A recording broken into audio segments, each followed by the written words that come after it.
আসসালামু আলাইকুম প্রিয় ভাই বোনেরা, আশা করি সবাই ভালো আছেন। আমরাও ভালো আছি আলহামদুলিল্লাহ। আজকে আমি ডিম ছাড়া সুন্দর মশমশা নিমকে বানিয়ে দেখাবো। তো আসুন শুরু করা যাক। আমি এখানে 1 বাটি ময়দা নিয়ে নিয়েছি। এখানে পরিমাণ মতো লবণ দিয়ে দিচ্ছি। 2 টেবিল চামচ মতো সয়াবিন তেল দিয়ে দিচ্ছি। দিয়ে এটা ভালোভাবে মেখে নেব।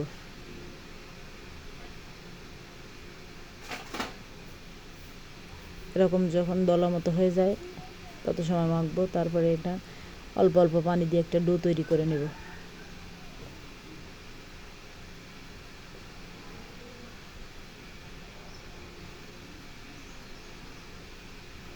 আমার ডো তৈরি হয়ে গেছে।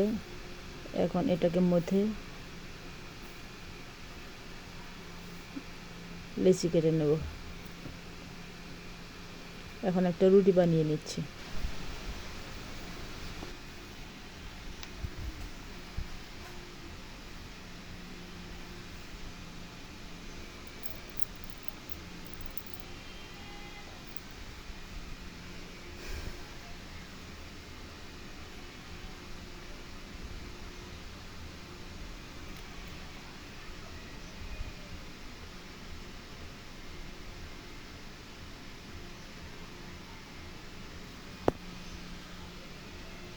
রুটি বানানো হয়ে গেছে। এখন একটা ছুরি দিয়ে লম্বা লম্বি করে কেটে নেব।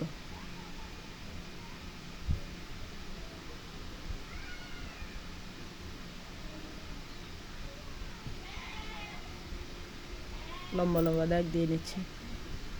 এখন আবার কাট করে এভাবে কেটে নেব কোনাকুনি করে।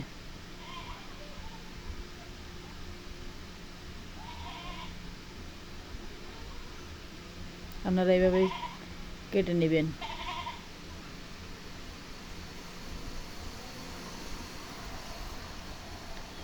পিস পিস করা হয়ে গিয়েছে। আরও একটা রুটি বেলে নিচ্ছি এভাবে।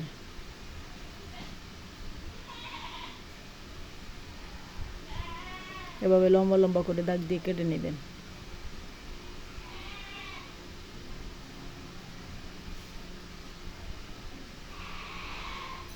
কাটা হয়ে গেছে। এখন একটা ভাজতে দেব।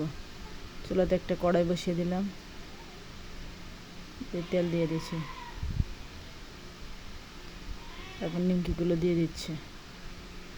উঠাতে গেলে এরকম দলা হয়ে যাবে, কিন্তু এটা তেল গরম হয়ে গেলে আস্তে আস্তে ছাড়িয়ে যাবে। এটা বাজতে বাজতে এক সময় সবগুলো ছাড়িয়ে যাবে। এখন অনেকটা ছাড়িয়ে এসেছে। এটা ভাজা হতে হতে এটা কিন্তু পুরোপুরি একবারে ছেড়ে দিবে। প্রত্যেকটা আলাদা আলাদা হয়ে যাবে। দেখুন কত সুন্দর পিস পিস হয়ে গিয়েছে। এখন এগুলো ভাজা হয়ে গেছে, এগুলো উঠিয়ে নেব।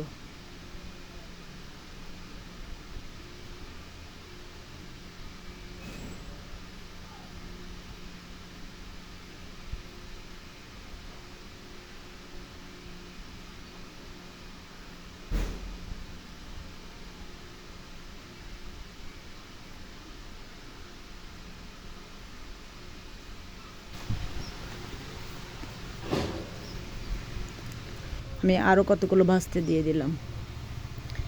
এভাবে উঠিয়ে দেওয়ার সময় নিমকিগুলো কিন্তু এরকম একটার সাথে আরেকটা লেগে লেগে যাবে। এটা ভাজতে ভাজতে ছাড়িয়ে যাবে। তেল গরম হলে আস্তে আস্তে এটা ছেড়ে দেবে। দেখুন কত সুন্দর হয়েছে। সব কিন্তু আলাদা আলাদা হয়ে গেছে। এগুলো ভাজা হয়ে গেছে, আমি উঠিয়ে নিচ্ছি। আমি এভাবে আমার নিমকিগুলো সবগুলো ভেজে নিয়েছি।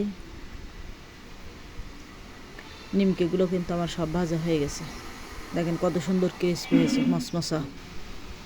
আপনারা চাইলে এটাকে চিনির শিরাতে ভেজাতে পারেন। আমি এটাকে চিনির শিরায় ভেজাবো না। ভিডিওটা কেমন লাগলো আপনারা কমেন্টে অবশ্যই জানাবেন। ধন্যবাদ।